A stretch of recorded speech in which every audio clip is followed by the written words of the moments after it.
наверное, наиболее часто встречается среди крымских татар, это желчекаменная болезнь. Почему? Потому что в рацион нашего питания входит такая тяжелая мучная пища, жареная еда, да? Это любой праздник, застолье, где мы там сарма, манты, да, это деликатес для нас, да, побаловать родственников, побаловать своих гостей.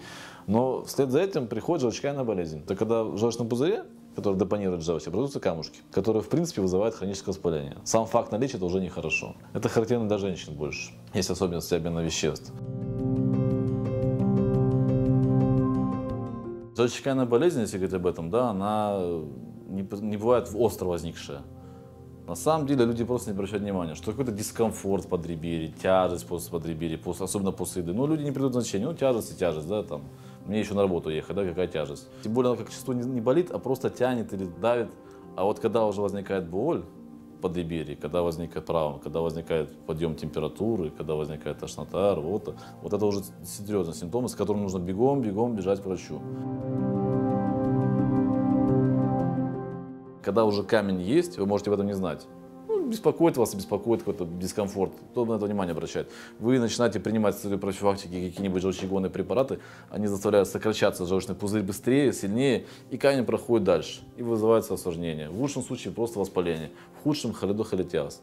То есть, ну, так называемая механическая желтуха, когда человек желтеет. А вот это уже довольно-таки серьезное осложнение, которое требует зачастую 2-3 операции и имеет риск даже летального исхода. И на сегодняшний день, ну, даже в нашем регионе есть оснащение, техника, которая позволяет сделать их очень просто, и больной после операции реабилитируется в течение 2-3 недель. Если же запустить и прийти по острой ситуации, когда уже есть воспалительный процесс, отек, да, тканей, инфильтрация, перитонит, не дай бог, развивается, это, конечно, потребует длительного лечения, длительного стационарного лечения. Плановая же ситуация, 2-3 дня человек дома занимается своими делами, 3-4 прокола на теле и, пожалуйста, за руль.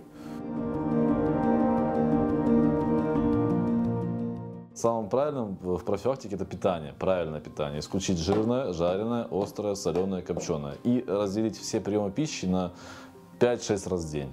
То есть оно должно дробным быть.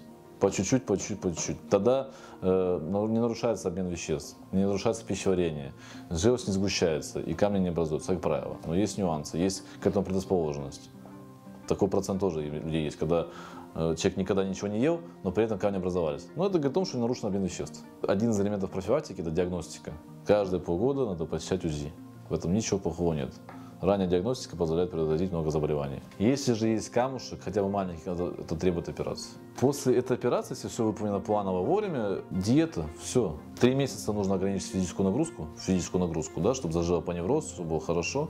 Потом живите прежней жизнью. Это не инвалидизация ни в коем случае. Вы едите в полном объеме, вы едите все правильно. Просто вы исключаете в своем рационе жирную, жареную пищу. Ну, я думаю, это ничего потом плохого нет. Ее можно есть, но просто не в таких количествах вы ели раньше.